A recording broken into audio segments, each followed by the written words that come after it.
Bueno, pues muchas gracias. Bueno, bienvenidos a este tercer conversatorio.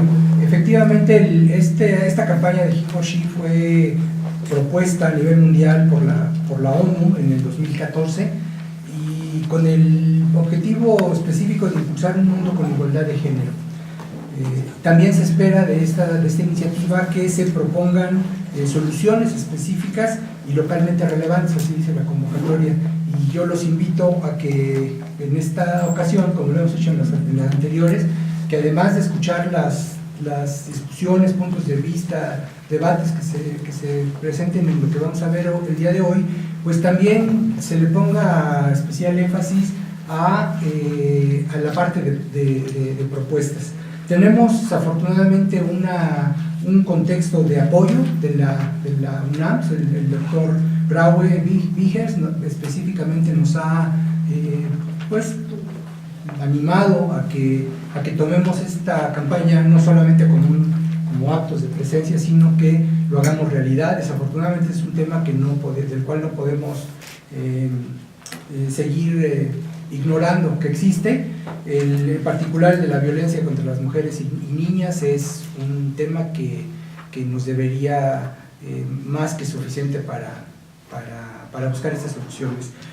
Nada menos el día de ayer, en un evento del gobierno de Chihuahua, apenas unas horas antes de la inauguración, se descubrió el cuerpo de una niña que había sido pues asesinada a golpes y ultrajada. El plan de la UNAM contempla, en el proyecto del rector, contempla 12 proyectos específicos que son los que nos han servido de guía para nosotros participar. En particular hay un protocolo que ya a marchas forzadas y con una participación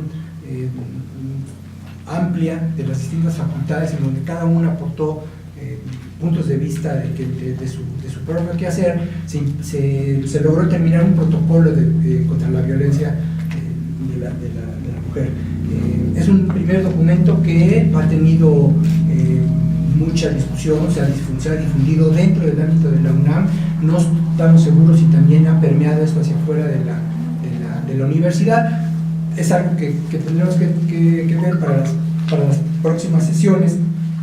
Y nuestro programa básicamente se enfocó en cuatro aspectos que tienen que ver con la ciudad y que la violencia de género lo atraviesa muy claramente. El acceso a la vivienda, que fue el tema del primer conversatorio dirigido por Ale. ¿Dónde está? Aquí está. Ale Pérez, acceso a la vivienda. Después vino el segundo, movilidad y género, que coordinó la maestra Satsi Torres. Y el tercero de ahora, renovación urbana, transformación social y planeación con enfoque de género, que el día de hoy dirige la maestra Jessica Bautista. Nos queda un cuarto para principios, empezando el año que entra, que será el de seguridad en el espacio público. Como ven ustedes, los distintos conversatorios han identificado un aspecto de la ciudad en donde creo que nosotros podemos aportar algunas ideas. Entonces, sin más trámite, porque ya empezamos un poco tarde, le dejo la palabra a nuestras invitadas y muchas gracias por aceptar y por acompañarnos el día de hoy. Jessica leerá sus respectivas semblanzas, pero verán que todas, y el maestro Alejandro Suárez Parayón, son pues gente que no está improvisada, que tiene muchos años trabajando este tema, y para nosotros es un gran gusto que hayan aceptado. Muchas gracias de nuevo. Y pues la mejor de las suertes. Muy bien, bueno, pues voy a empezar aquí por la doctora Delphine Prunier nos acompaña. Ella es doctora en Geografía por la Universidad de París Diderot, con una tesis sobre migración, ruralidad y organización familiar en Centroamérica y México. Es actualmente investigadora contractual en el Programa Universitario de Estudios sobre la Ciudad, profesora de la licenciatura en Geografía Humana por la UAM Iztapalapa, e investigadora asociada en el Centro de Estudios Mexicanos y Centroamericanos, el CEMCA. De 2014 a 2016 fue becaria en el programa de becas postdoctorales en la UNAM. Desarrolló una investigación sobre dinámicas de movilidad y de retorno en Nicaragua en el Instituto de Investigaciones Sociales, también de nuestra universidad. Entre sus principales líneas de investigación destacan las migraciones internacionales, dinámicas de movilidad, circulación y retorno, las economías familiares rurales, mercados laborales regionales en América Central y en México. Además, últimamente su trabajo se ha enfocado a los espacios periurbanos y a los sistemas agroalimentarios como problemática urbana. Actualmente coordina el Seminario Permanente Agricultura, Alimentación y Ciudad, también en el Programa Universitario de Estudios sobre la Ciudad. Finalmente, ha impartido clases a nivel de licenciatura y maestría en la Universidad Paris Diderot en Francia y en la UNAM. Además, ha publicado varios artículos en revistas arbitradas y capítulos de libros. Nos acompaña también la doctora Juana Martínez, quien es licenciada en Diseño de Asentamientos Humanos por la UAM, Unidad Xochimilco, es maestra en Estudios Regionales por el Instituto José María Luis Mora y doctora en Urbanismo por la UNAM. Actualmente es profesora investigadora en el Departamento de Teoría y Análisis de la UAM Xochimilco y docente en la Licenciatura en Desarrollo y Gestión Interculturales en la Facultad de Filosofía y Letras en la UNAM. Sus líneas de investigación son diversidad, movilidad urbana, calidad de vida, género, espacio público y violencia. Actualmente es asesora en el proyecto Jóvenes de Identidades Diversas en Dinámicas Metropolitanas por el CONACYT y el Instituto de Investigaciones Sociales de la UNAM. Cuenta con algunas publicaciones recientes con las temáticas de percepción de la violencia de género en el espacio público, el derecho a la ciudad en América Latina, visiones desde la política, así como la movilidad cotidiana y el derecho a la Ciudad de México y experiencia de intervención institucional en las islas de Ciudad Universitaria. Nos acompaña también la doctora Georgina Sandoval, quien es arquitecta por la UNAM, maestra en planeación metropolitana por la UAM Azcapotzalco y cuenta con estudio de doctorado en urbanismo por la UAM. Su experiencia docente es en teoría e historia de la arquitectura y el taller de diseño arquitectónico en la División de Ciencias y Artes para el Diseño en la UAM Azcapotzalco. Tiene como temas de investigación el espacio público y vivienda popular. Es integrante de la Asociación Civil Casa y Ciudad, institución que recibe el Premio Nacional de Vivienda en 2004 en la categoría Producción Social de Vivienda para el Grupo Indígena Otomí. Su experiencia profesional y de consultoría se ubica particularmente en el campo del diseño participativo, vivienda social y popular, proyectos, estudios urbanos y planeación urbana. Recibió el premio de la Unión Internacional de Arquitectos y por práctica profesional tiene algunas distinciones, entre las que destacan el premio Manuel Toussaint por rehabilitación de inmuebles, el premio Nacional de Vivienda por mejoramiento de vivienda, así como la mención a la investigación para el diseño en proceso de reconstrucción 2018. Nos acompaña también a mi izquierda la maestra Silvia Almeida Leñero, quien tiene una maestría en Pedagogía del Sujeto y Práctica Educativa en el Centro de Estudios para el Desarrollo Rural en Santiago Zautla, Puebla, y actualmente cursa la maestría en Prácticas Narrativas en la Educación y Trabajo Comunitario en el CESDER en Santiago Zautla, Puebla. Su trayectoria profesional se ha dirigido a la vivienda social en la sistematización, coordinación y capacitación junto a organizaciones sociales, entre ellas desarrollando el programa de vivienda en el Predio del Molino, en la gestión del espacio urbano y vivienda, con la Unión de Colonos, Inquilinos y Solicitantes de Vivienda en UCIF Libertad, en el CENVI, en el programa de vivienda Tanda Préstamo, en fin, es muy amplia la trayectoria de la maestra en las organizaciones de la sociedad civil. Asimismo, ha desarrollado y coordinado la aplicación de una metodología de diseño participativo para la apropiación en el diseño y construcción progresiva de su vivienda, particularmente de las mujeres.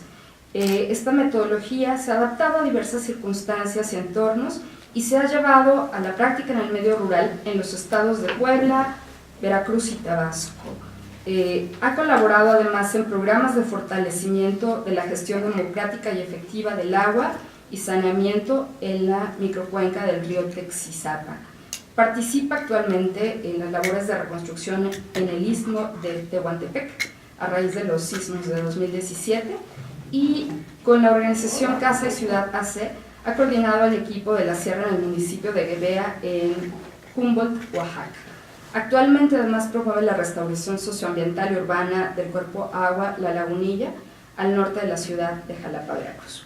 Finalmente, también nos acompaña el arquitecto Alejandro Suárez Parellón, quien es actualmente profesor de la licenciatura y de asignatura en el posgrado de la Facultad de Arquitectura de nuestra universidad. Ha sido profesor invitado en varias universidades como California, en Berkeley, las Autónomas de Yucatán, Baja California, Sinaloa y el Instituto Politécnico Nacional. Sus líneas de investigación se orientan a la arquitectura, construcción y vivienda, historia, cultura y estética urbana, metodologías para enseñanza e investigación en urbanismo, en fin. Su ejercicio profesional ha estado siempre vinculado a la solución de problemas más urgentes de la sociedad, como es la vivienda. Su desempeño en este sentido se ha encaminado especialmente a la atención de problemas urbanos y habitacionales de los sectores populares de la Ciudad de México, sobre todo después de los sismos de 1985. Además, trabajó en diversos proyectos de reconstrucción, asesorando a uniones de vecinos de las zonas afectadas, supervisando obras de vivienda nueva, y su trabajo ha sido reconocido en el ámbito nacional e internacional. En 1989 recibió el Premio Internacional de Dubái a las mejores prácticas para el mejoramiento de la calidad del hábitat, recibió el Premio Catedrático Asinea UNAM, ha sido consultor nacional e internacional en Colombia, Costa Rica, Nicaragua, Brasil y Honduras. Bienvenidos todos.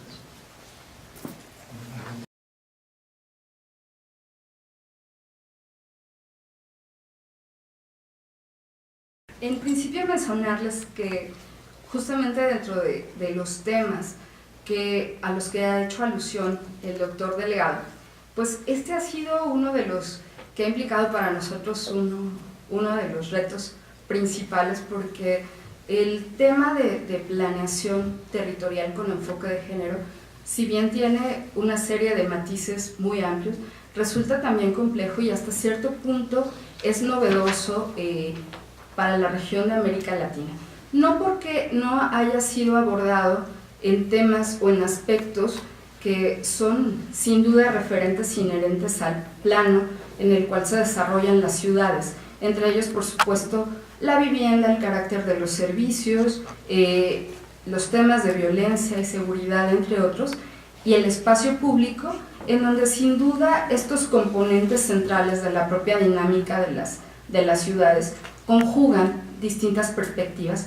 No obstante, creemos también que el hecho de plantearnos a partir de la práctica y del ejercicio de la planeación territorial el tema del enfoque de género, que va un poco más allá de la propia visión de cómo participan las mujeres. Una de las críticas que también se ha hecho a esta visión del enfoque de género es de alguna forma rescatar por un lado el papel de la mujer, pero el enfoque de género trasciende esta perspectiva, va más allá de este propio alcance del empoderamiento de las mujeres, y por otro lado, también llevándolo a la práctica de la planeación urbana, nos remite al espacio como el constructor de ciertos procesos que generan, ¿no?, identidades, que generan o refuerzan también los aspectos de cultura, y que en este caso la riqueza de las visiones y la expertise de los compañeros que nos acompañan en el panel sin duda nos va a dejar también sobre la mesa algunos aspectos relevantes que todavía nos darán para seguir en la discusión. Entonces, sin más preámbulo, quisiera comenzar por una de las grandes preguntas que nos plantearíamos para la primera parte de este ejercicio, que sería ir imaginando qué significa planear con enfoque de género. Y cedo la palabra a mis compañeros. Por favor, arquitecto. Gracias, Jessica. Y puedes decir compañeras porque soy minoría, entonces, no hay ningún problema.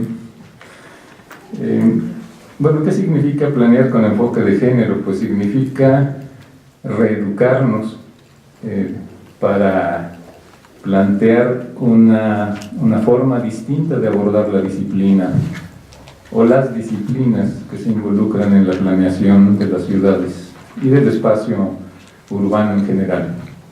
Entonces, esta reeducación pasa necesariamente por plantearse, pues primero, una concepción distinta de entender la planeación urbana. Segundo, es importante replantear la formación de los futuros planeadores, es decir, la educación tiene que modificarse en muchos sentidos. Entonces, esto lleva precisamente a poder abordar el tema de la planeación, del desarrollo futuro y del reordenamiento de lo existente. Bueno, la ciudad tiene varios miles de años, la ciudad en general tiene varios miles de años desde su surgimiento y ha continuado en una lógica que es entender la concepción del espacio desde una mirada masculina. Y la participación femenina pues quedaba determinada al hogar, a la vivienda, y eventualmente en las sociedades antiguas a la participación, aunque en algunas culturas pudiera tener una preeminencia. Esto implica entonces que tal como se han formado los planeadores, lo han hecho con una concepción que continúa con esta tradición cultural. Entonces sería necesario poner a discusión esta concepción nueva de la manera de hacer planeación y entonces considerar una serie de aspectos que no están debidamente contemplados primero en la manera en que se plantea cómo hacer la planeación. Segundo, en los aspectos, digamos, jurídicos de cómo se concibió esta planeación y cómo están establecidos las normatividades para llevar a cabo estas acciones. Y necesariamente frente a una crisis como la que estamos viviendo y que es evidente, es necesario estar pensando en aspectos como, por ejemplo, planeación de la localización de la vivienda. Se entiende que hay en una economía liberal hay condicionantes del precio de suelo para localizar nuevas viviendas, por ejemplo, cuando se trata de la industria de la producción de vivienda, pero simple y sencillamente prevalece esta idea y se producen viviendas en las periferias muy alejadas de la ciudad, sin considerar que en la realidad existe una población que recibe créditos de las instituciones financieras, de los fondos de ahorro para la vivienda, que pueden ser en mayoría, o tal vez en un porcentaje importante, pueden ser mujeres. Y de estas mujeres pueden ser madres solteras, lo que implica el desarrollar una vida familiar en condiciones de adversidad, puesto que la atención a la familia,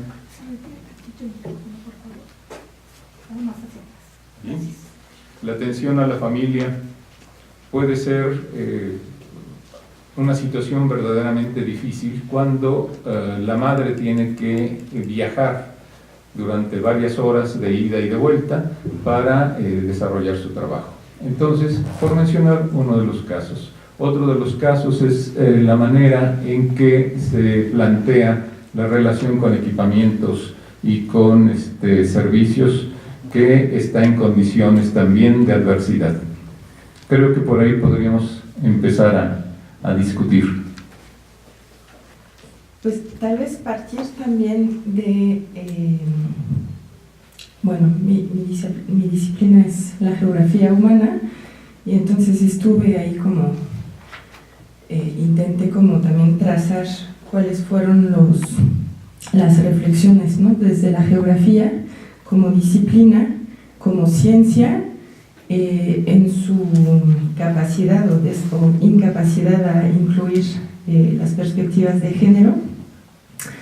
Y tenemos efectivamente como toda esta escuela de la geografía radical, ¿no? que parte de los Estados Unidos, desde análisis marxistas que vienen a pensar y a reflexionar alrededor de la producción del espacio, en particular en las ciudades, en la producción del espacio social como un resultado de relaciones sociales y productivas generadas por las estructuras capitalistas, ¿no? Que vienen a organizar los espacios. Pero también desde esta geografía radical se piensa en términos de lo que llaman de sexo social, ¿no? Y por ahí se viene también a pensar el género.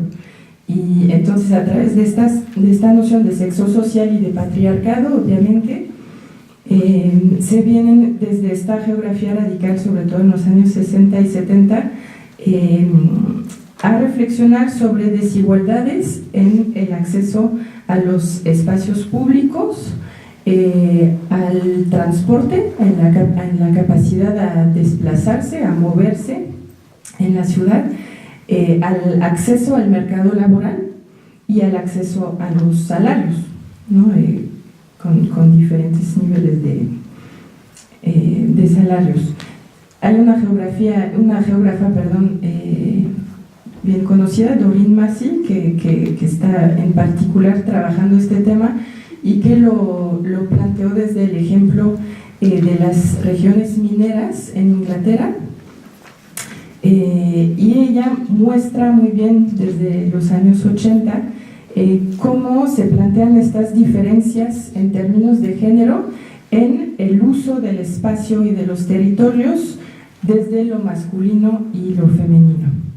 Entonces, ella dice que primero el espacio tiene huellas de género, o sea, sí está marcado por el género, y que también el género no toca solamente a las mujeres, sino que se trata de toda una organización de los espacios industriales en este caso y de desarrollo regional. Yo creo que aquí también es uno de los temas que seguramente vamos a abordar, desde la organización y todo el planteamiento del espacio urbano, pero también regional, pasando por los espacios periurbanos y también rurales alrededor de las ciudades.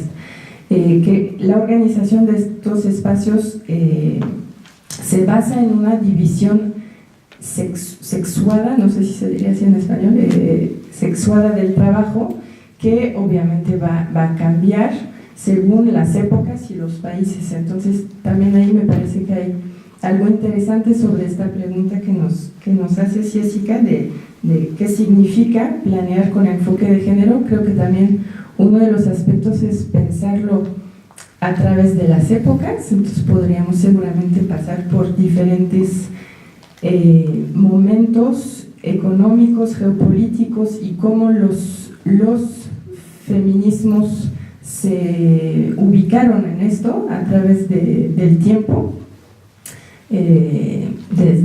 vamos a ponerlo desde la mitad del siglo XX, y también dependiendo de los espacios, de los países, de los continentes donde nos planteamos, y tal vez aquí habría como una reflexión, sí, terminar una reflexión interesante sobre cómo nos vamos a plantear desde México, qué particularidad tiene México en este tipo de enfoques, comparándolo con otros ejemplos en países calificados del norte, Europa, Estados Unidos, Canadá, o de otros países del sur global, ¿no? Y cómo este tipo de políticas públicas se generan en cuestiones de género. Paso la palabra. Muchas gracias.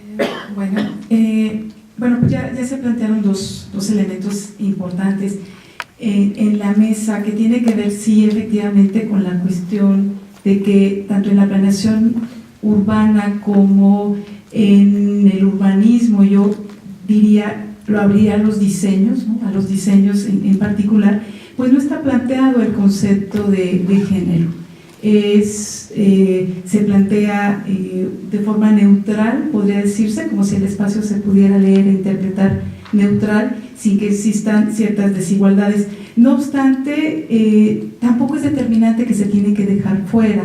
Por eso es importante que se retome y que empecemos a reflexionar sobre esta desigualdad social. Ahora, ¿qué significaría planear con enfoque de género? ¿Qué significaría? Yo dijera que tendríamos que apostar por mejorar la calidad de vida de las personas en general y colocar en el centro del debate a las personas que han sido vulneradas en sus derechos, considerando, bueno, a las mujeres, considerando a la comunidad LGBT, a la gente de la tercera edad y también a las personas con capacidades diferentes. En este sentido se ampliarían las consultas ciudadanas, ampliaríamos lo que tendrían al sector tan amplio que se tendría que consultar sobre decisiones urbanas. Si bien, como comentaba el arquitecto, se debería de educar, yo diría que tendríamos que evolucionar, porque si bien se planteó desde la década de los 70 este reconocimiento de las desigualdades y la forma como las mujeres estaban interpretando la ciudad con estas condiciones desiguales, yo creo que históricamente las ciudades, no sé si en América Latina más, no sé si en Europa sea menos, pero se siguen perpetuando los roles de género en donde se dan de manera desigual. Entonces, ¿cómo vinculamos y seguimos vinculando a los hombres solamente como como referentes en el espacio público, en el mercado laboral, cuando históricamente la mujer también se apropia del espacio público y también se ocupa en el trabajo que suele ser remunerado? Entonces yo lo dejaría por ahorita aquí para que ampliáramos con la discusión. Ya nos enfilamos, ya nos vamos acomodando. Buenos días todavía. Yo lanzaría un supuesto que me parece importante, simplemente por reconocer ejercicios prácticos. Y me atrevería a decir que la necesidad ha llevado a la población, a la gente, a las mujeres, a los hombres, a ampliar su territorio de resguardo y cobijo. Es decir, con mucha facilidad pueden reconocer y delimitar un territorio a partir del cual la gente se puede mirar a los ojos, se puede reconocer y puede también identificar los acontecimientos históricos y contemporáneos que han acontecido en ese lugar. Y diría más, también se atreven a proponer, se atreven a reconocer, a identificar, a dar valor para después poder proponer en ese su entorno. Podría comenzar a relatar un conjunto de anécdotas que tienen que ver con este tipo de prácticas que basan su intervención necesariamente en la necesidad de recibir una información, una capacitación y una formación que también les ayude a perfeccionar su manera de hacer propuestas. Es decir, no solo se necesita hacer una demanda, sino también se necesita dar mayor sustento a las propuestas. Para llevarlo al tema de las mujeres, diría que uno de los ejercicios que actualmente desarrollamos en Casa y Ciudad, en la comunidad indígena ICOT en San Mateo del Mar, es una etnia por la cercanía capaz que prima de los zapotecos, pero claramente distinguible entre ellos. Y quienes salen a la calle después del sismo, quien sale a los barrios y a buscar el soporte, son las mujeres. Quienes demandan no solo la vivienda, sino la necesidad de recuperar su ejercicio productivo y comercial, son las mujeres. Y quien tiene el control económico en el entorno de la familia son las mujeres. Quienes participan en los procesos de reconstrucción, diciendo cómo quieren no solo la vivienda, sino la recuperación de su productividad, son las mujeres.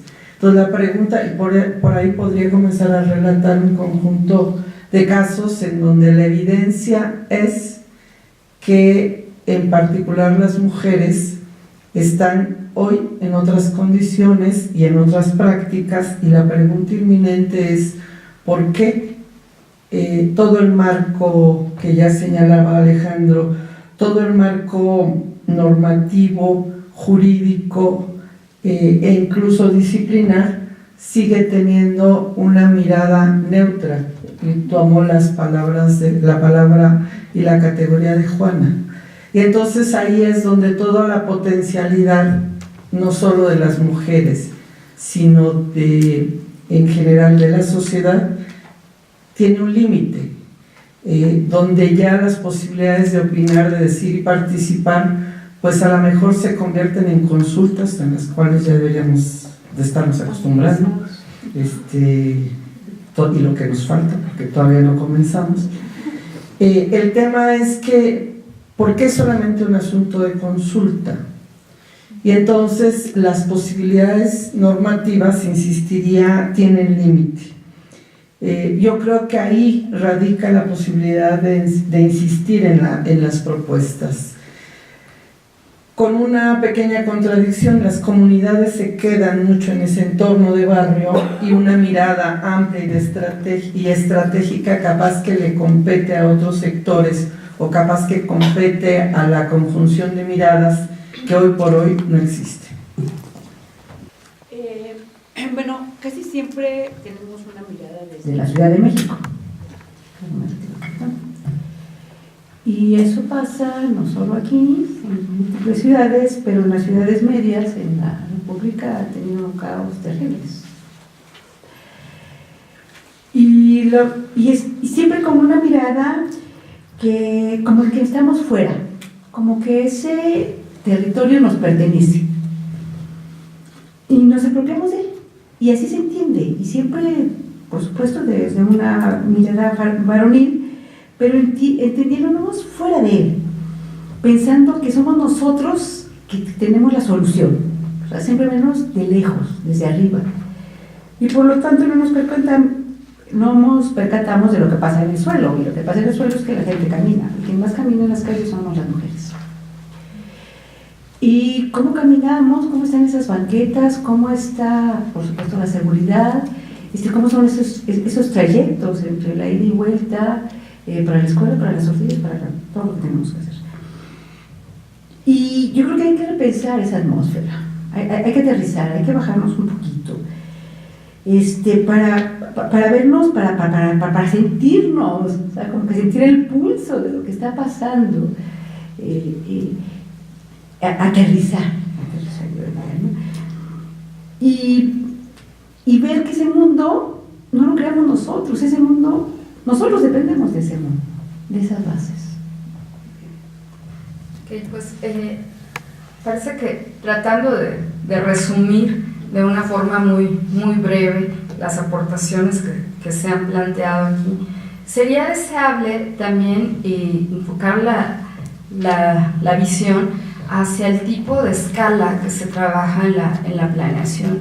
Generalmente, el ir trascendiendo hacia esferas en donde ya las representaciones o autorrepresentaciones que en una escala de barrio, digamos, no necesitan una representación muy amplia, y conforme nos vamos acercando hacia otros ámbitos en donde se busca incluso, ¿no?, que haya una representación muy efectiva de esas demandas, cómo se nutren, cómo se pueden complementar con otras, diluyen también un tanto las expectativas, ¿no?, iniciales. Y entonces, en esos términos me parece que el propio discurso mediante el cual emergen las problemáticas y en el tránsito de ese discurso hasta llegar a convertirse en una política pública de un alcance regional o nacional, que es el que se planteaba, queda también como uno de los principales retos, pero además una de las tareas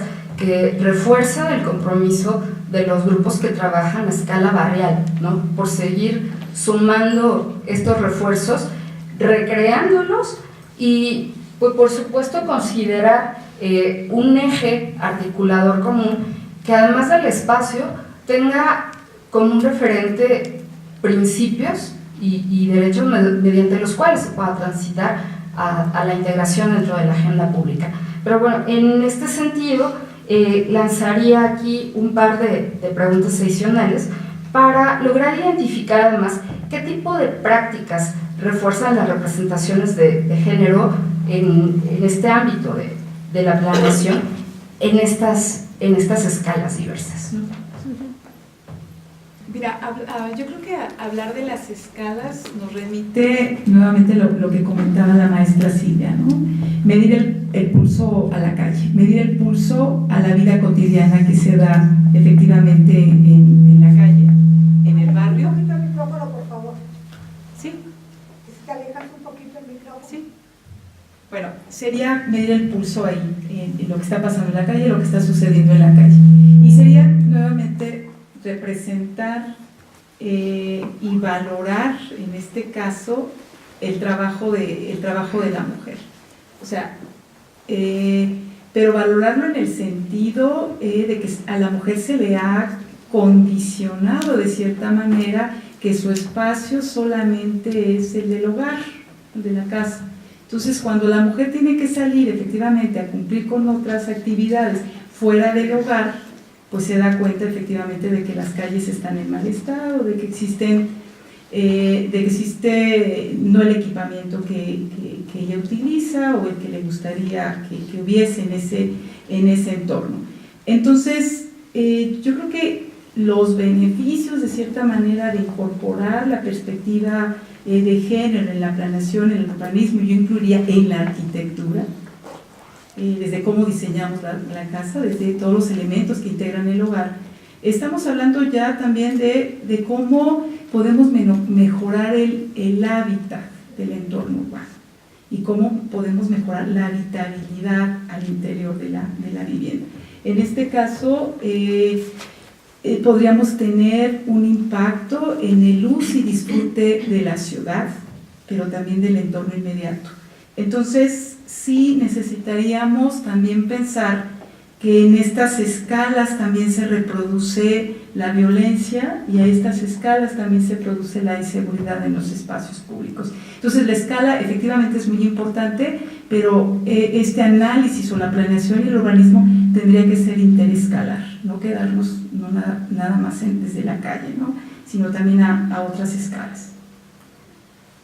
Creo que pensando de nuevo en cómo nos planteamos la planeación, no solo la planeación del espacio de la ciudad, sino partiendo de la planeación de la vivienda, tenemos que empezar a replantearnos cómo lograr que un enfoque de género pueda cruzar por distintos aspectos del desarrollo urbano, inclusive más allá, regional.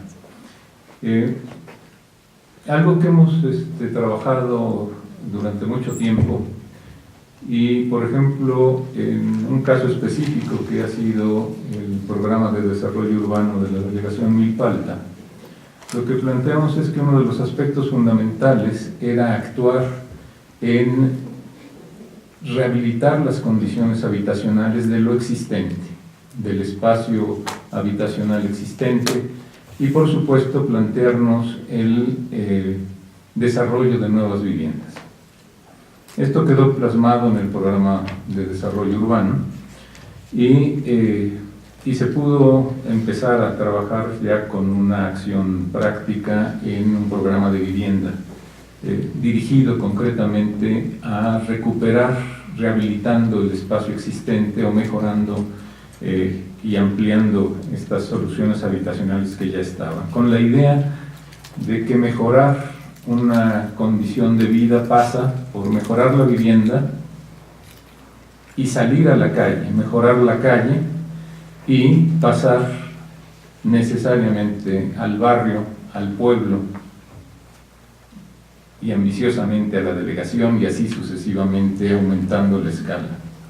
Entonces yo creo que hay muchas prácticas que se han desarrollado desde distintos ángulos y que el problema está en que hay veces que no las conocemos y que no las hemos dado la suficiente visibilidad para que esto empiece a mostrar que se puede hacer. Y esto ha sido mucho de ONGs, por ejemplo, ha sido mucho de universidades y a veces hasta de algunos profesionales o empresarios que participan. Pero yo creo que tenemos que hacer un esfuerzo grande para exhibir este tipo de logros y manejarlo como lecciones que pueden servir para transmitir, inclusive para enseñar. Entonces, yo lo dejaría en este momento así, como algo que podemos empezar a trabajar más a fondo. Para tratar de este tema de escala, creo que también lo podemos pensar a través de la separación entre las esferas de producción y las esferas de reproducción, pensando en una visión de la economía y de la producción donde tenemos como el estereotipo del hombre que sale a trabajar utilizando su automóvil con horarios de trabajo fijos, etcétera, ¿no? Y donde entonces tenemos una separación entre la esfera de producción, el mercado laboral, donde tenemos que acudir, y el espacio de reproducción, que sería el hogar. En los años 80, sobre todo, muchas feministas han criticado mucho, han empezado a criticar mucho tanto arquitectos, urbanistas, políticos, etcétera, a través de la denuncia de estas prácticas muy estereotipadas de la planificación urbana y de estos roles de género. Y también se ha planteado esta problemática de la suburbanización, de la periurbanización de las ciudades, tanto en Europa como en Latinoamérica, con esta dinámica de esta idea del ascenso social a través del acceso a la propiedad afuera de las ciudades, y entonces con distancias y tiempos siempre más largos entre los centros de las ciudades o los centros del mercado laboral y los espacios de residencia. Entonces ahí hay como hasta términos de las viudas verdes, ¿no? Estas señoras, mujeres que están muy aisladas y muy solas en entornos verdes, para pensar en este entorno como más periurbano o rural urbano, y que estas mujeres están aisladas en términos de medio de transporte, de acceso al mercado laboral, o de un conjunto de servicios que finalmente son servicios que les tendrían, que al no acceder a estos servicios pierden de cierta manera un acceso a la ciudadanía en su aceptación muy amplia, ¿no? Y entonces que hay como toda esta reflexión alrededor de reconsiderar el territorio doméstico también como un territorio que tiene un papel fundamental en la producción como en la reproducción. Ahí lo dejaría, pero a lo mejor podríamos platicar más de esto. Yo le diría que también hay otros tipos de escalas o niveles. Es también cómo late esta enfermedad. Hay muchas soluciones que se han dado en términos de una pastillita, ¿no? Nada más queremos solucionar el síntoma, pero no la enfermedad realmente. No queremos llegar al meollo del asunto. Y en este regresando a la vida cotidiana y hablando de los niveles, yo marcaría 3. Uno es el más básico, que es la familia, uno desarrolla, y de ahí sería la vivienda, por supuesto, y esas relaciones internas.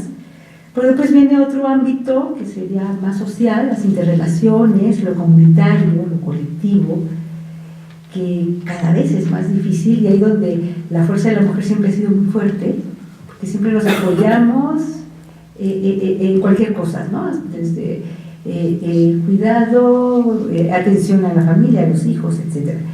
Y ya lo más general, ya es unos problemas estructurales, ¿no? Que nos metemos ya con todas estas cuestiones de roles, pues, como mujer, pero aún si es indígena y se vive en la ciudad, peor aún, si es pobre, también se le ve desde otro punto de vista, y peor aún si es niña y tiene estas 4 condiciones. Entonces, por eso tanto feminicidio a niños, a niñas, ¿no? Yo creo que aparte de la escala, del tamaño, de si el barrio, toda la ciudad, también hay otros niveles más, bajo, no sé si particulares, puntuales, pues, ¿no? Pero que incluyen también un problema estructural que no lo vamos a quitar con una buena planeación como la vemos llena de arbolitos, ¿no? Es más allá de eso. Muchas gracias.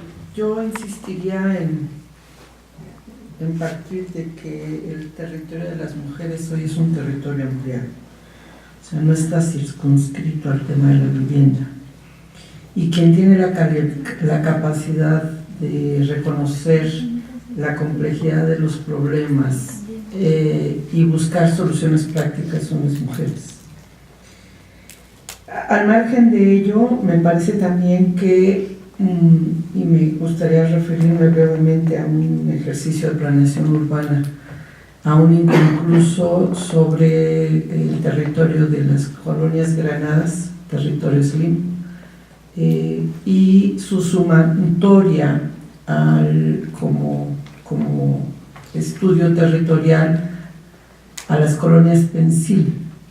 Es decir, nos encontramos en 2 territorios diversos, con condiciones socioeconómicas encontradas, por no decir que enfrentadas, y sin embargo en el proceso de planeación de diagnóstico participativo, un encuentro de comunidades en donde al final eran 26 colonias dispuestos a trabajar más allá del barrio y poderse estarse encontrando. Y sin embargo, la legislación urbana le coloca el límite porque la definición de mirada estratégica ya no se permitió que fuera participativa, porque no lo menciona así la ley. Es decir, volvemos al tema dominante de la autoridad, de la política pública, que me atrevería a decir que también es masculina, que también es patriarcal, y donde lo vulnerable, la idea de lo vulnerable, convierte a la población, no solo a las mujeres, no solo a las madres solteras, en población que eso es lo que se quiere, hacerla vulnerable, cuando en la realidad es una población que no está impedida para participar. Al contrario, tiene un conjunto de cualidades en donde simplemente la política pública no lo quiere reconocer. Y muchas de sus organizaciones sociales al final pueden participar todas las mujeres que quieran, decir lo que quieran, hacer lo que quieran, pero al final el tema atraviesa porque los dirigentes sociales son hombres y que tienen también una concepción totalmente distinta a la posibilidad de empoderar a las mujeres en este tipo de procesos. Entonces, el tema comienza en sí mismo a cruzarse, no solamente por temas de escala, sino también por posibilidades reales que implican la cultura del dominio y la definición de lo que pasa socialmente y ciudadanamente también. Sí, bueno, estoy de acuerdo con Georgina en esto. Quienes nos dedicamos a llevar incluso talleres de planeación participativa, efectivamente las que mayor participan son las mujeres. Efectivamente tienen una experiencia, pero ¿qué tanto son escuchadas ya al final cuando se hacen propuestas? ¿Qué tanto podemos, no es que necesitemos motivar su participación, motivadas están, porque esta participación pues nace de que ellas son las cuidadoras de los hijos, pero también preocupadas por el entorno en el que se están desarrollando sus hijos y ellas mismas cuando tienen que salir por alguna actividad. Yo quiero pensar que tendría que cambiar la política, efectivamente. Tendríamos que entender cómo se están dando estos roles de género, pero también estos roles de poder. Al final, ¿quién está decidiendo cómo se hace y qué no se hace? Entonces, transversalizar el tema de género implica un reto. Yo creo que sería un proceso que tendría que permitir que no nada más, que se dé desde abajo, sí, pero involucrando a los que están arriba. Entonces, ahí tendríamos todo un reto por irlo definiendo y sentarnos efectivamente a dialogar cómo tendría que llevarse a cabo esta perspectiva de género en la planeación.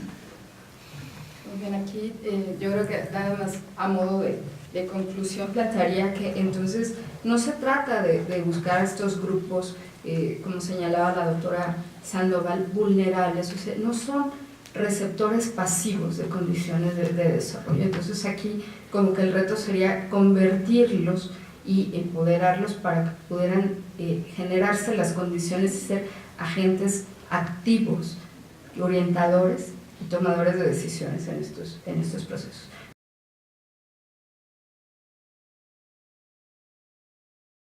Tenemos aquí un tema de la autora.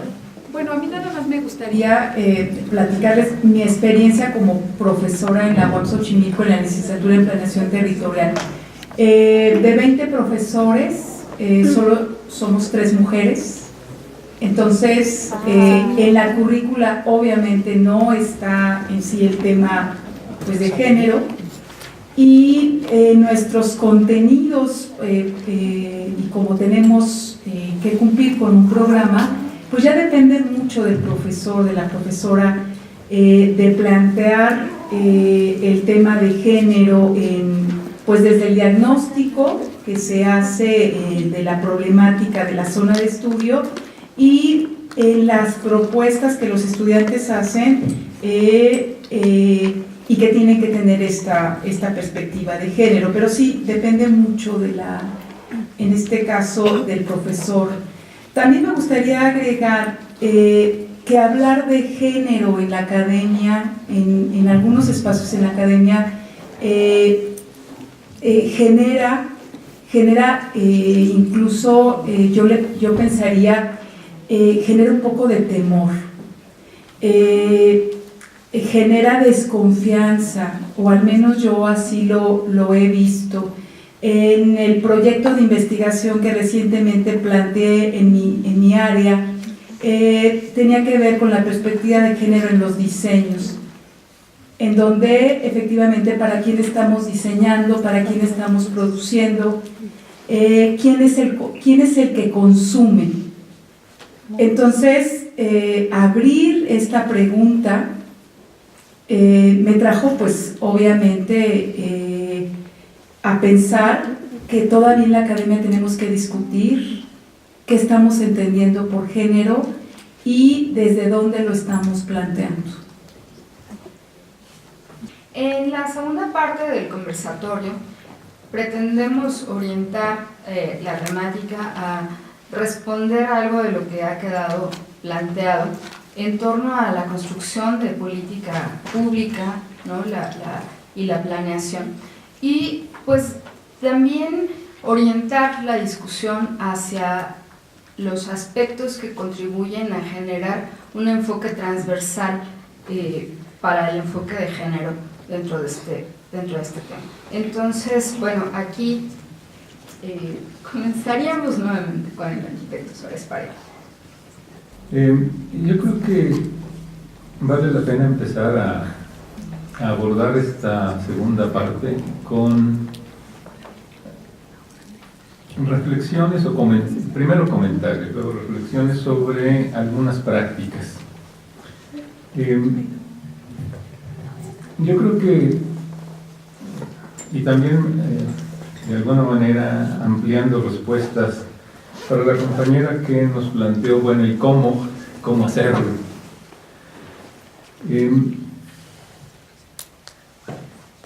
Yo creo que uno de los temas difíciles es encontrar la oportunidad para llevar a cabo una experiencia, un ejercicio de planeación, de diseño participativo, bueno, planeación participativa y diseño participativo con enfoque de género.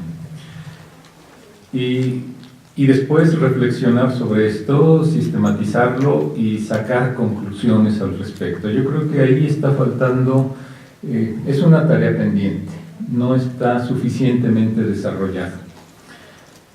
Hay una práctica de la que les puedo comentar y que vale la pena mencionar, y aquí no Georgina en este caso, sino Silvia, fue parte también del trabajo asesor.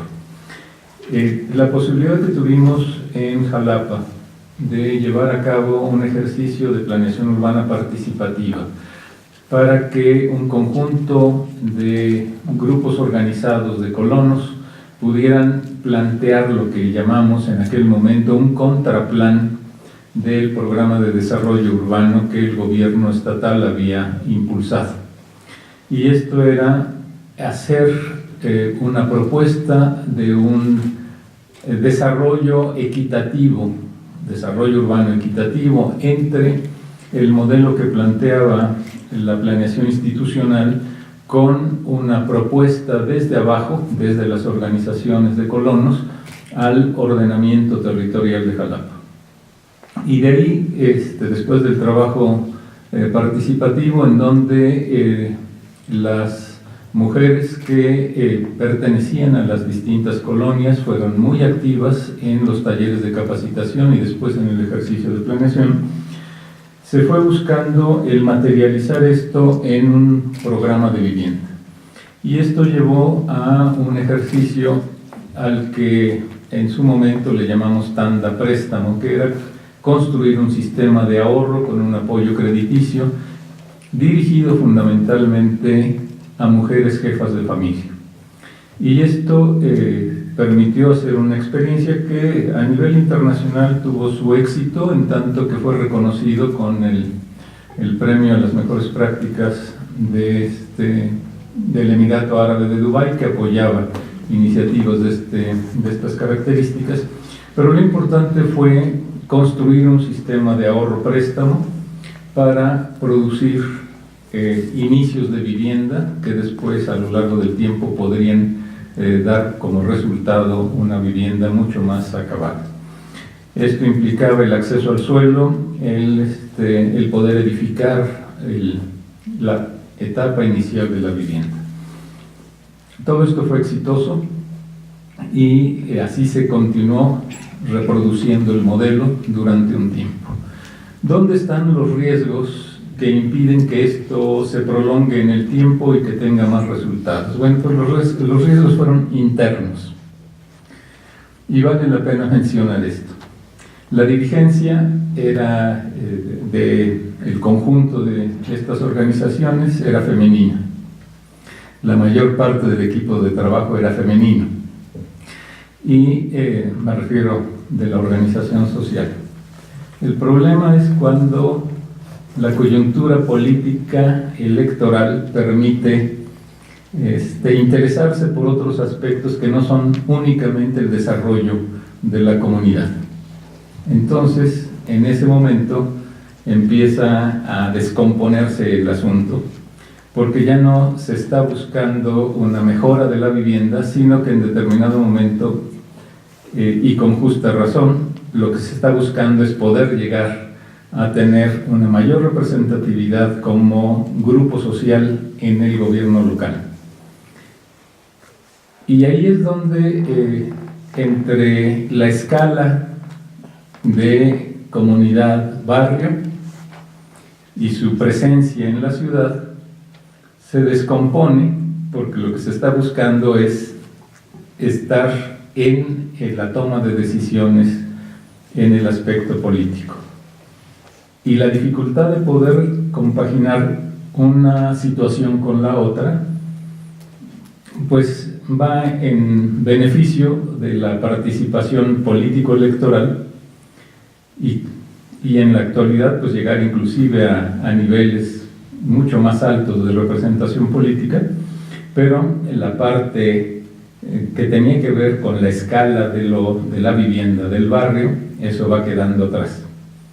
Y entonces se va diluyendo lo que podía haber sido una práctica sustentable de generar comunidad, de generar barrio, de generar mejora a la vivienda. Y lo pongo aquí como de los desafíos que uno tiene que considerar al hacer una planeación y después de un diseño arquitectónico y de producción habitacional con enfoque de género.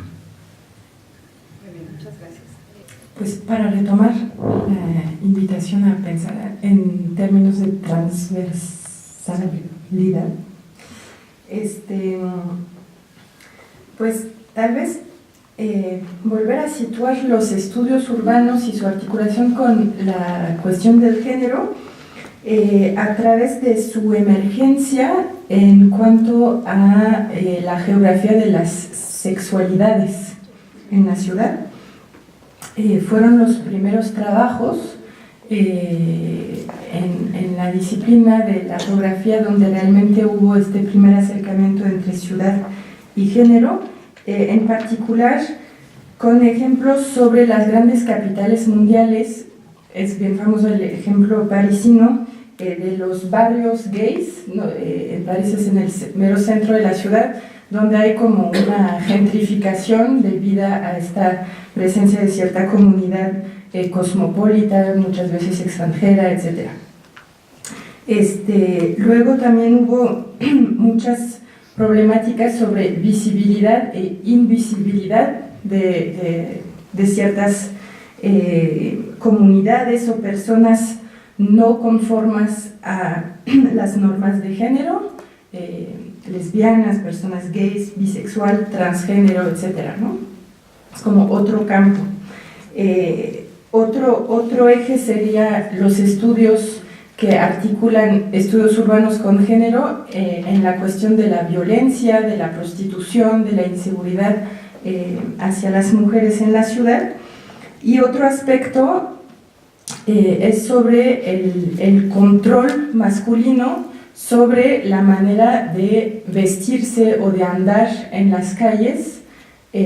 Como eso es actualmente en Europa es un debate muy muy fuerte, en particular articulado con debates sobre más culturales, ¿no? Alrededor de la comunidad musulmana y de este control sobre el cuerpo de la mujer, cómo se tiene que vestir, si tiene o no que llevar un velo, si puede o no estar con una faldita corta y los riesgos a los que se enfrentan, etc.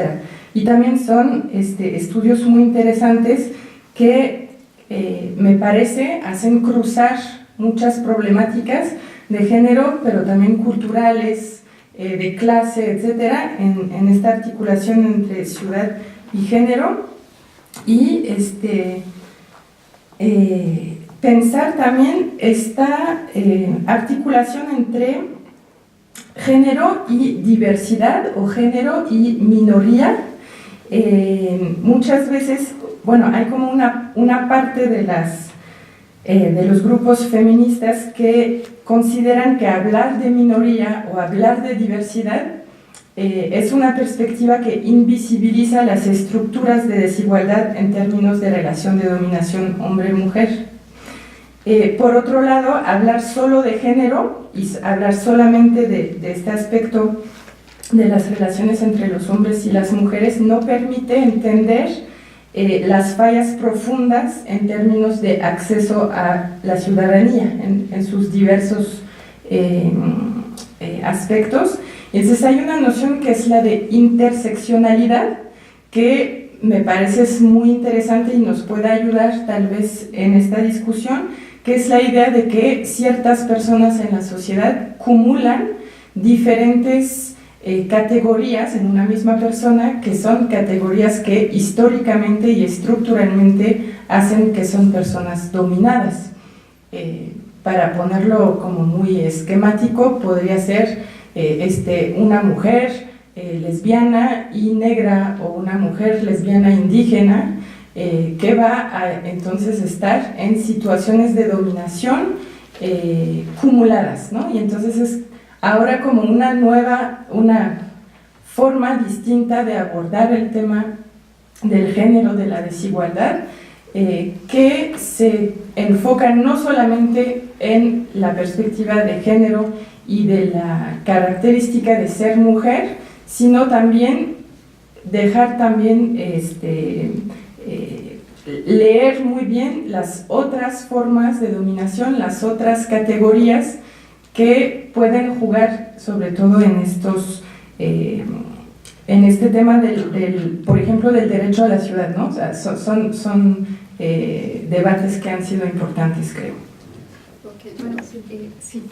Voy a nada más a dar aquí un poquito de énfasis a estos temas, porque creo que también es importantísimo tratar de sortear bajo este esquema modernizador el hecho de que, por ejemplo, cuando pensamos en la ciudad, y uno de los atributos a los que se aspira es generar ciudades competitivas, digamos que también ese rol de la competitividad se masculiniza, y por el otro lado el componente del desarrollo en el cual se visibiliza a la mujer es a través de esta palabra que dice grupos vulnerables, y ahí además de los niños, adultos mayores y demás, se colocan las mujeres. Entonces creo que en términos también como muy prácticos, el hecho mismo de esta redacción y de colocar en esferas de empoderamiento totalmente alejadas, ¿no?, a hombres y mujeres, pues desde ahí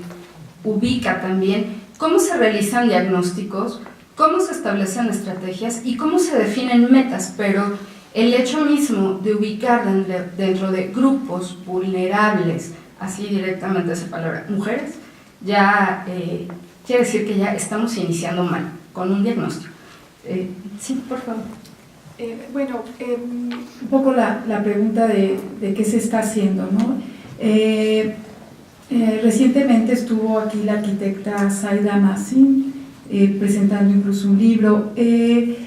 Ella tiene una página en internet que se llama www.6.org, en donde están haciendo arquitectura y urbanismo desde la perspectiva de género, en donde se plantea hacer ciudad, pero no una ciudad genérica. Entonces, en esta no ciudad genérica, en donde, como comentaba la compañera Delphi, se vea la diversidad, y en donde el planteamiento es estudiar la ciudad desde su complejidad. Estudiar la ciudad desde su complejidad implica conocer quiénes son los que están produciendo la ciudad, pero en dónde queda el papel de la mujer como reproductora también de estas prácticas de hacer ciudad. En este sentido, hay otros colectivos, Collective.6, que también es de Barcelona y de Cataluña, y bueno, tienen experiencias en Dubái y en algunos otros países.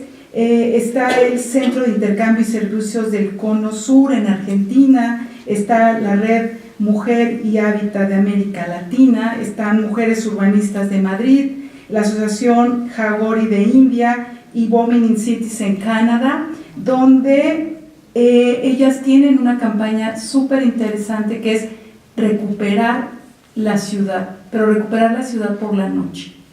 Esta ciudad que está llena de, estas prácticas de las mujeres que se dan en la ciudad y más en la noche y más en lugares solitarios, donde están cargadas de estereotipos. Entonces es quitar estos estereotipos de que la mujer salga de noche, quitar estos estereotipos de cómo visten las mujeres, quitar estos estereotipos de a quién le pertenece la ciudad.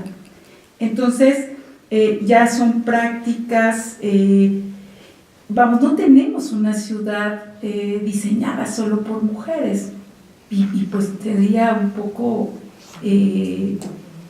absurdo, yo diría, lo que está invitando la planeación y el urbanismo con perspectiva de género, pues es cómo establecemos este diálogo entre hombres y mujeres, pero poner en el centro la desigualdad y las diferencias, en este caso, que están particularizadas por el tema biológico, cuando lo que cruza son temas y son aspectos sociales muy fuertes que se dan en el tema de la violencia, que como comentaba Silvia, efectivamente tendríamos que plantearlo en diferentes esferas y en diferentes ámbitos, ¿no? Desde la familia, pues hasta a lo mejor hasta la estructura del poder, la ideología, la iglesia, la familia, en donde implica reproducir estos estereotipos de género que están muy cargados con invisibilizar a la mujer en la ciudad, ¿no? Capaz que también deberíamos iniciar preguntándonos qué estamos entendiendo por transversalidad, y solamente por hacer el ejercicio de acotarlo, si lo miramos en una relación territorios-ciudadanos, diría que habría que reconocer el tema de vivienda, barrio, ciudad, metrópoli, y que a partir de ello, sin duda, y sin necesidad de tener a estas alturas mayor estudio, nos queda claro que el tema de la desigualdad es una de sus cualidades permanentes, y pareciera también que desde los designios que vienen desde instancias de Naciones Unidas, el tema de la competitividad es el tema y el discurso para salir de esa realidad. Al final de cuentas, estos componentes hay quienes dicen que habría que mirarlos de manera integral. Si eso pudiese ser cierto, la pregunta es ¿cómo? Y entonces, a lo mejor los ejercicios que se hacen tienen una escala en lo particular, pero la pregunta sigue siendo ¿y cómo se hace una integralidad o cómo se hace una transversalidad si partimos de una realidad sectorial que acota y delimita con mucha precisión cuál es el campo de trabajo de cada cual? Si el tema de la ciudadanía pareciera ser un componente extra que quién sabe por dónde está, si la posibilidad de hablar de género o un trabajo, una perspectiva de género se convierten en los temas no abordados, y más bien se comienzan a hablar de políticas públicas referidos cuando mejor nos va a las familias, ni siquiera a las personas, sino a las familias. Si eso es así, el tema de diagnósticos y estrategias vuelven a tener sesgos en lo particular, y donde este discurso de protección basado en lo vulnerable se convierte en una circunstancia de hacer mendigos. Tú regresas a los barrios, estás en los barrios y la gente te recibe diciendo ¿y qué nos va a dar? O sea, ¿a cambio de qué quiere que yo le dé información? y qué tipo de información quiere depende de lo que usted quiere. Entonces, pues resulta que todo mundo también del otro lado se juega el juego que el gobierno quiere.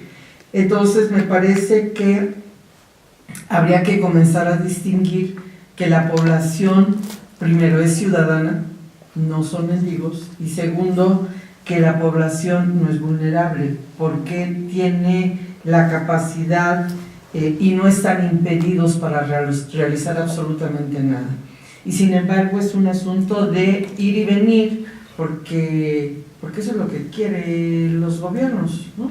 Entonces, por ejemplo, yo creo que referido específicamente al tema de las mujeres, pues el tema es hacerte sentir pobrecita porque eres madre soltera, como si no supieran que las mujeres que son madres solteras se convierten en unas fieras, que tienen que salir a defender no solo su territorio, sino también a sus cachorros. Entonces, desde esa lógica, purititas fieras, pero si quieren que se juegue a ser pobrecitas, pues van a jugar a ser pobrecitas y van a extender su manita. Entonces, habrá que pensarlo no solo dos veces, ¿no? Habrá que reflexionarlo y habrá que cuestionarlo con mucha profundidad antes de repetir discursos de los cuales esperamos que nos digan lo que nos tengan que decir. Yo diría que desde qué punto nos queremos ver y hay que situar nuestra mirada. Podemos estar desde un conocimiento muy profesional, académica, y que son los planteamientos que más conocemos, ¿no? Gubernamentales, tajantes. También como los líderes sociales, que pueden ser también, que son desgraciadamente muy machistas, dogmáticos, ¿no? Así debe de ser, así dice el marxismo. Pero también desde esta zona que nos habla Georgina, donde podemos ver a la persona que tiene gran conocimiento como víctima, esperando que le den, y empezamos devaluándola al decirle pues son vulnerables, cuando muchas veces creo que nosotros somos mucho más vulnerables que ellos, porque estas mujeres, principalmente las mujeres, han desarrollado una capacidad, herramientas, habilidades para sobrevivir en un mundo terrible. ¿Por qué no aprender y caminar juntos con esa fuerza? Y entonces hay un conocimiento que ellas han generado en su desarrollo y cómo han cuidado sus cachorros, como decía Geo, pero también están ahí viviendo la situación día a día y tienen mucho que decirnos. Entonces yo creo que eso, más que empoderar a la mujer, que puede ser, pero al ratito nos topamos con 1000 problemas, es situarnos junto con ellas y intentar caminar juntos. Más que te voy a decir, caminemos y reconocer esas habilidades, esas fortalezas, y yo diría sus sueños y sus esperanzas. Desearía hacer énfasis en lo siguiente. Yo veo que si desde el mismo diagnóstico de la situación, un paso imprescindible para lograr fortalecer esta perspectiva de género nos llama a reconocer inicialmente diferencias, porque bien, las mujeres también como grupo tienen algunas, y encontrando además estos efectos sociohistóricos que reproducen ciertas prácticas en espacios diferenciados, tendríamos que, en principio, aprender a trabajar reconociendo las diferencias. Por otro lado, esto llama también a generar los insumos de información dentro de los cuales estamos muy cortos todavía, porque a pesar de que hay casos valiosísimos y experiencias de hace mucho tiempo atrás, el registro de esta memoria histórica no se ha sistematizado con la profundidad quizá que demanda la necesidad actual. Y bueno, en ese sentido, pues por supuesto es importantísimo estar generando estos insumos que nos permitan, desde distintas escalas y desde distintas esferas, visibilizar la situación. Visibilizar también los casos en donde se puede aprender de estos actores, de esas experiencias que es factible que se puedan replicar, pero además que puedan convocar hacia una generación de consensos en ámbitos que ya no rebasen solamente la escala, diría yo, de una entidad, ¿no? Si pensamos también en la esfera de actuación de la política pública, tenemos que hacerlo en grande. Y bueno, en esos términos también es deseable que a partir de estas diferencias se construyan las políticas, pero no necesariamente en una manera unidireccional. Es decir, ¿a qué me refiero con esto? En las políticas distributivas o de regulación o redistributivas, hay campos de acción también diferenciados que obedecen a una serie de mecanismos ya dispuestos, pero que también pueden perseguir propósitos diferenciados y diferenciar también la ayuda, ¿verdad?, de necesidades muy específicas, que algunas veces por querer, digamos, desde la perspectiva federal o por pretender insertarnos también dentro de un discurso de nivel internacional, no corresponden con nuestra realidad tan concreta. Entonces, yo subrayaría también esta importancia de contar con los insumos adecuados para poder entonces entrar al tema de diseño de políticas públicas, de metas y pues incluso de los mecanismos, entre ellos también el de la capacitación y la profesionalización de todos estos cuerpos que se necesitan para ser, digamos, los principales portavoces de este discurso transversal en torno al género. Yo creo que, así como comentábamos al principio, que tenemos que trabajar en la formación de nuevos profesionales, es decir, desde la academia, para poder tener una mirada distinta en la disciplina profesional. También tenemos que estar pensando que el enfoque de género se tiene que dar a partir de las propias mujeres. Y esto requiere también de una formación, no necesariamente de una capacitación. Esta se puede dar para acciones específicas, pero se requiere de una formación que permita que se expresen los intereses de este grupo mayoritario de la población y que estos intereses tengan cauce para la construcción de propuestas de política pública, porque si no se queda en simplemente participar en lo que, por ejemplo, la Constitución de la Ciudad de México plantea en los derechos y bueno, sí, cómo se participa para hacer efectivos esos derechos que están enunciados en artículos del 11 y 12 de la Constitución, por ejemplo. Para eso se necesita tener, desde el ángulo femenino, se necesita tener claridad, y eso solo se logra en procesos de formación. Y yo creo que esto es algo que está ignorado, eventualmente desatendido, y que hay que trabajar en esto. Es decir, que cómo ejercer los derechos si no se sabe exactamente cómo plantearlos, ¿no? Entonces me parece que se abre un ángulo muy importante de trabajo, de formativo, y por supuesto en consecuencia y más adelante un trabajo de capacitación para actuar en ese sentido, porque si no se queda muy limitado a ciertos grupos de los llamados feministas, por ejemplo, o dentro de las ONGs o dentro del sector público o el sector académico, pero no se transmite al actuar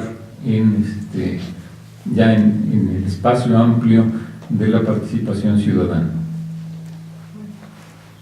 Sí, coincido con el arquitecto en el sentido de que sí falta pues una formación, pero yo creo que también la misma experiencia nos hace que pensemos en estas diferencias de género, ¿no? Que a veces nada más son pensadas desde lo biológico y no vemos que también están en otras esferas.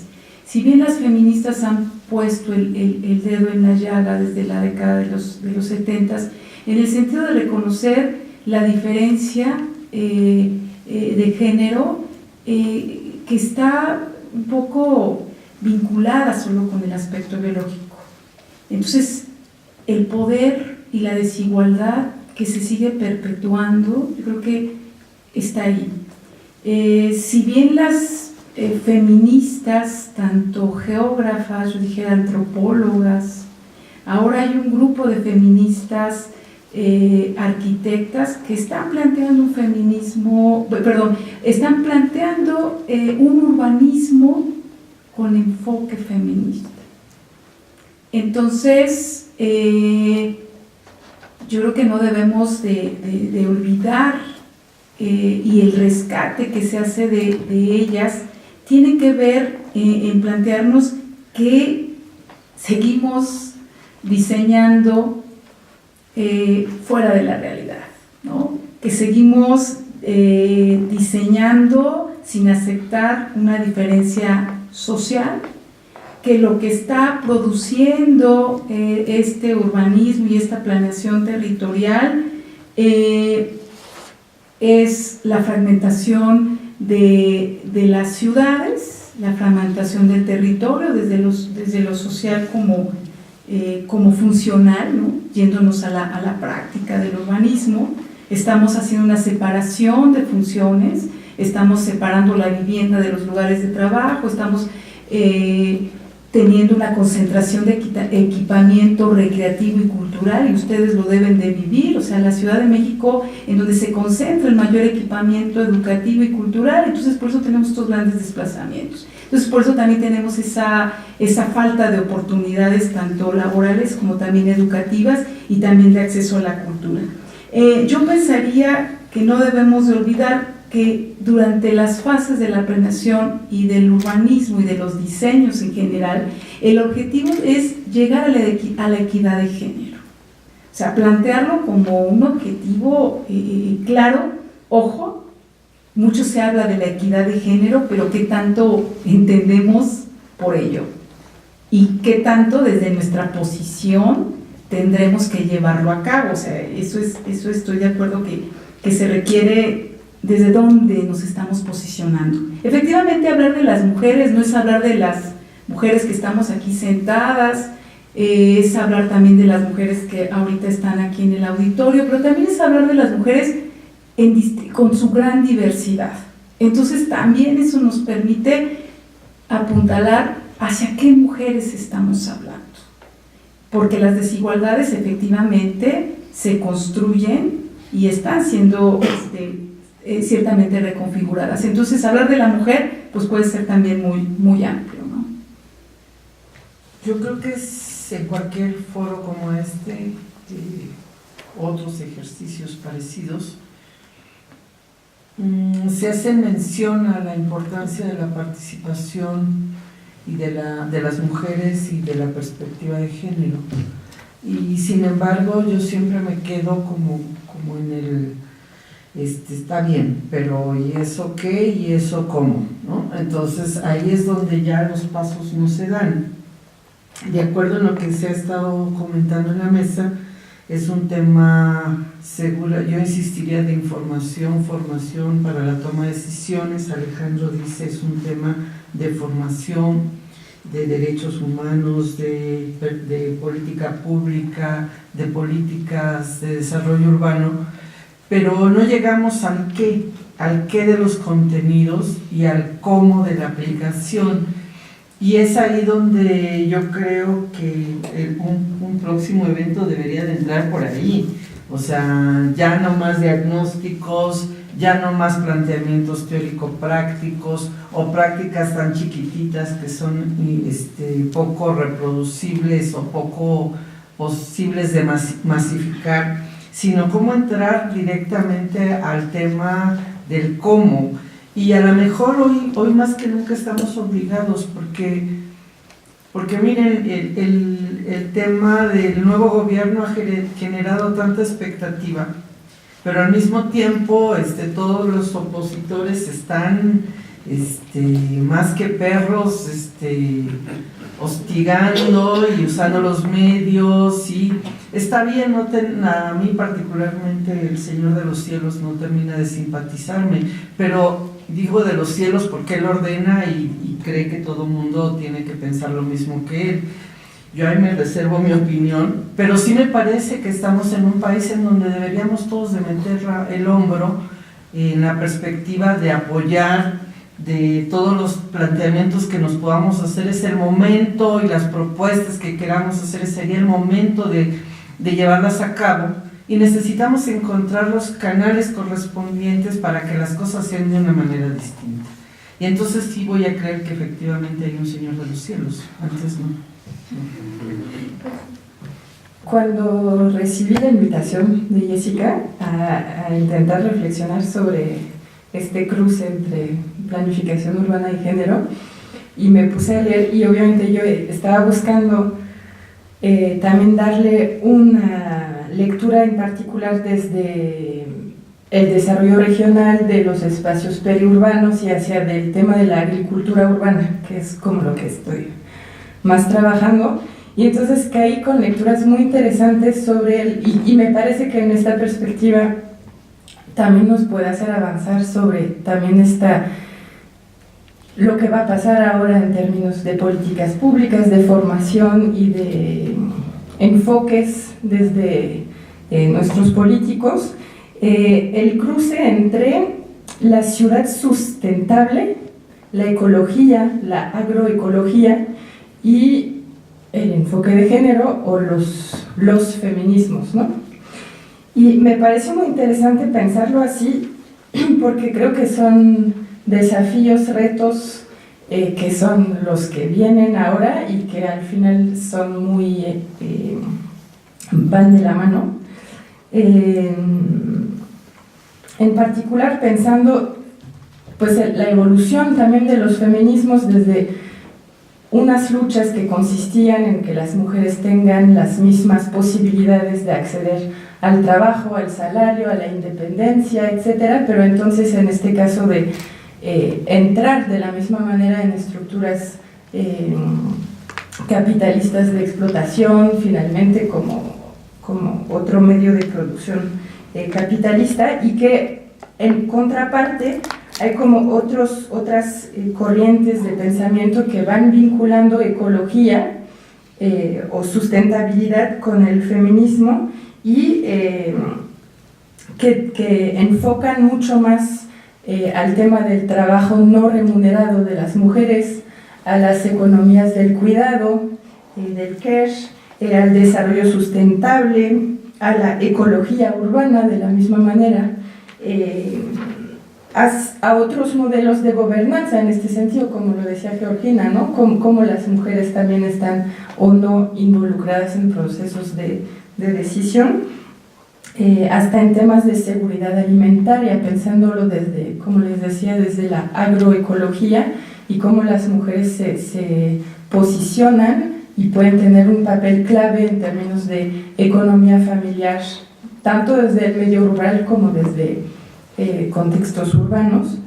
Y al final hay como, yo creo, un fenómeno que puede ser interesante pensar y que esperamos que en el próximo gobierno pueda haber como este tipo de perspectiva, la idea de que la ciudad sustentable sigue siendo un asunto de hombres, que todas las políticas urbanas dedicadas a pensar la ciudad desde lo ecológico, lo sustentable, la ciudad más limpia, menos contaminada, etcétera, finalmente siguen siendo pensadas por y para los hombres, aunque se ven y se escuchan como más progresistas, daban ejemplos, por ejemplo, la idea de la movilidad no motorizada, ¿no? del desplazamiento en bicicleta, por ejemplo, pues al final sigue siendo un ideal para el hombre que va de su trabajo a su casa libre de toda